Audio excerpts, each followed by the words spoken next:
Welcome back to Wristwatch Deep Dive. Today I'll be talking about my Oris BC3 Advanced Day Date. I'm not a dealer or flipper. I'm not selling the watches I cover, just highlighting watches I have in my collection. All right, this is the Oris BC3 Advanced Day Date. BC stands for Big Crown. We'll talk about that, why that model name exists later. Here's the watch. Get it off the pillow here. We'll cover the box later as well.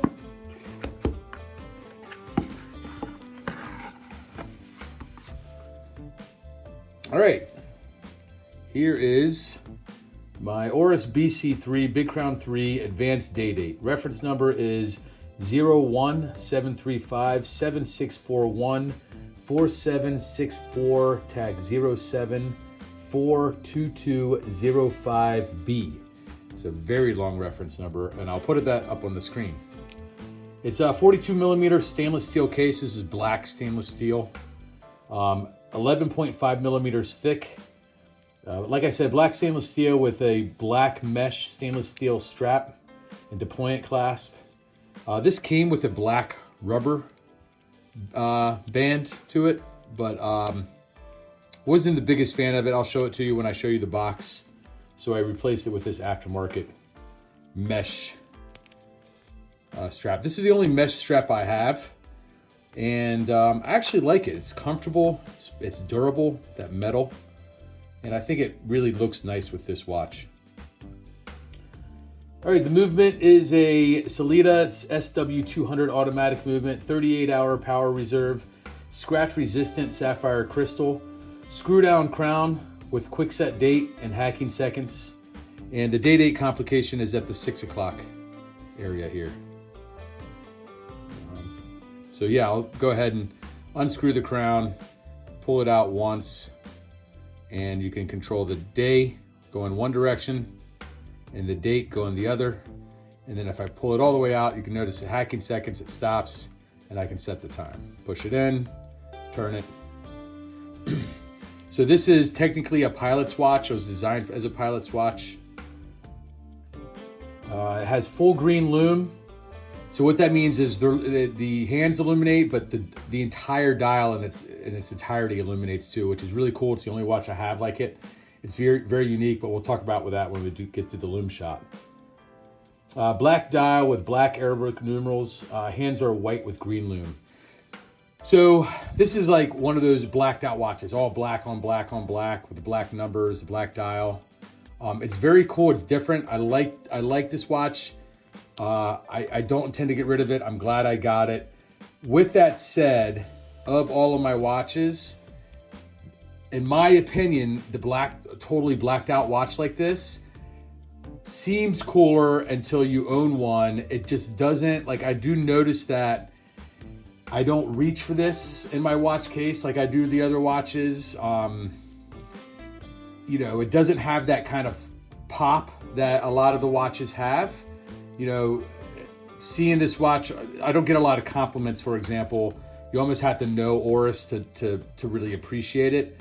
Seeing this watch on my wrist, it just could be mistaken for like a G-Shock, any other watch, which is nice, but it's not like, it doesn't have the same kind of curb appeal as my other watches, let's put it that way. But I do like it. I do like the blacked out look.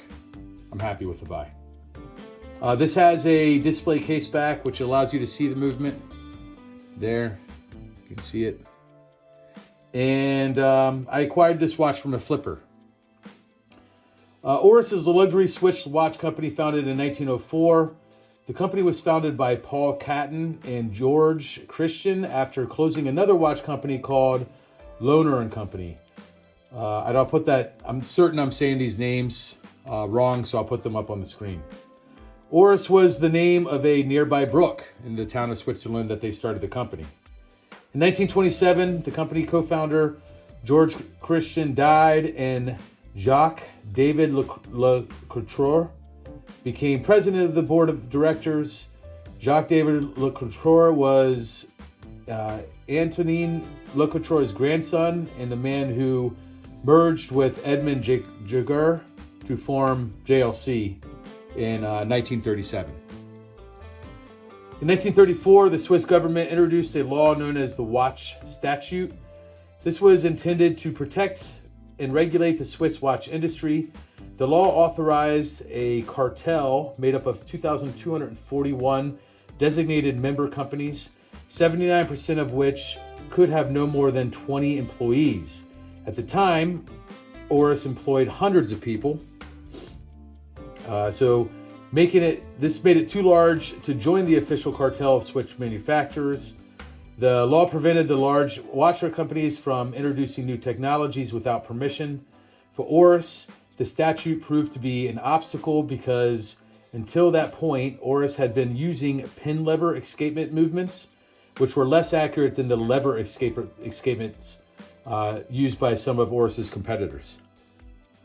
So Oris took action against the watch statute in order to enable the company to adopt more accurate and durable lever escapements.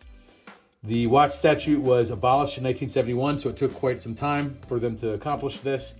But once they did, Oris was then allowed to make Swiss lever escapement watches, its first being the automatic caliber 645, followed shortly by the caliber 652 movement, which was awarded full chronometer certification, the highest distinction for accuracy.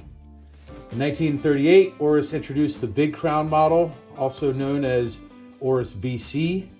It was designed as a pilot's watch with Big Crown to aid in the pilot operating the watch while wearing leather gloves. So wearing the leather gloves, the bigger crown that they designed, it was easier for a pilot to keep his gloves on while also operating the functions of the watch. The quartz crisis forced Oris to give up its independence, and they joined the ASUAG group in 1970. They eventually became known as SMH, the ASUAG, and now is known as the Swatch Group Swatch Group. But before all that, in 1982, a couple leading managers of Oris bought back the company in order to regain their independence, and they remain independent today. So they were kind of, to survive the quartz crisis, they joined with the USUAG, but found the means to basically become independent again, which was important. And it's cool that they kind of divorced themselves from all those other companies and are still independent today. So why I chose this model, I really liked, like I said before, I wanted that blacked out look. I've seen a lot of different watches, a lot of ceramic cases and stuff like that with it. But I found this model and I thought, hey, that's really unique. I liked the full lume, which I'm going to show you soon. And yeah, I wanted one watch with it, and I chose the Oris BC3 to kind of make that happen. All right, let's show the box, and you can see the original strap. So this is the box. It's cool. I like the red kind of detail around. It's cardboard, but it's a nice box. When I open it, again, the box inside the box, this is of nicer quality than just the cardboard here, but we'll get to that in a second. In here are my books. As soon as I pull this tab out. So you'll see papers and books here. It's pretty cool. I mean, it's very detailed stuff, and you can see they spared no expense with the operating manual and all the stuff that goes into it. So I like the details of that. These are just the cards, nothing spectacular. It goes like this. And throughout you'll see the Oris kind of stamped in there. So that's nice. All right, and in this box, the pillow has the Oris here. And this is the band that it came with. Now, because I bought this from a flipper, I bought it pre-worn. So this watch, you can see the band does have some wear and tear. It has a tang, which you all know that I'm not the biggest fan of tangs. But in order to prevent additional wear and tear, because this was obviously like maybe not a daily wear, but this guy before me definitely wore it quite a bit. You can see some wear and tear there. So not only did I kind of want something newer in the band, but I just wanted to preserve the original band a bit. So that's why I went with the mesh metal. All right. So That wraps up the box. And now we'll do a Lume shot. This is going to be kind of cool because the Lume on this watch is quite unique and very, very different than a lot of the Lume that you'll see. All right, so as you can see, it's a full dial Lume. So the indexes at 3, 6, 9, and 12, as well as the hour and minute hand have Lume, but the full dial has Lume as well. Very cool detail. Looks a lot brighter on the camera than it does in person, but it's still bright in person. I would say this is an above average Lume, but just slightly above average, and I'll tell you the reason why. Because ordinarily I'd say, oh wow, that's so cool, that, man, well done, Oris, you knocked it out of the park. The reason why I say the kind of one big down mark is the full dial portion of this Lume does not last very long. You charge it up, you're walking around, you see that Lume, you're like, oh, that's really cool. But like within 20 minutes, it's pretty much all gone, right? So that kind of stinks. Like, I wish that it lasted a bit longer, but I'm glad that it exists. It's the only watch I have with it. It's very cool, very different. So there's the Lume. All right, let me hit the lights. All right, so that's my Oris BC3. Let me know what you think in comments. Or you can shoot me an email at wristwatchdeepdive@gmail.com. Thanks for watching. I'll see you next watch.